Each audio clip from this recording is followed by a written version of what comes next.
ito po yung VB60CH natin. So 220 volts, ito po yung saksakan niya.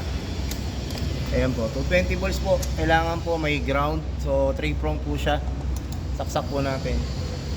Ngayon, ito po yung pang push ng produkto. Para magamit po natin to, luluwagan lang po natin to, itong knob. Ayan, nakita nyo po umaangat. Tapos may alternative pong pang lubog ng produkto. Yan po ay sakto lang na hindi tatama doon sa blade. So paano buksan? Pabalik lang po natin to, lubog, higpit. Ito po yung lock nya sa side. Angat nyo lang po, tapos pa-side po yung angat nya. Yan. So, pwede nyo rin po siyang tanggalin. Naka-hook lang po siya. Babalik lang po natin. So ayan, yan po.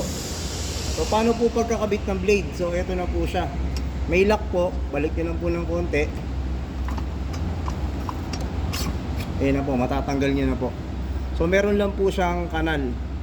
So pagbabalik, vice versa lang po. Kabit natin. Ayan, tapos lock. So okay na po siya. Balik po natin yung takip.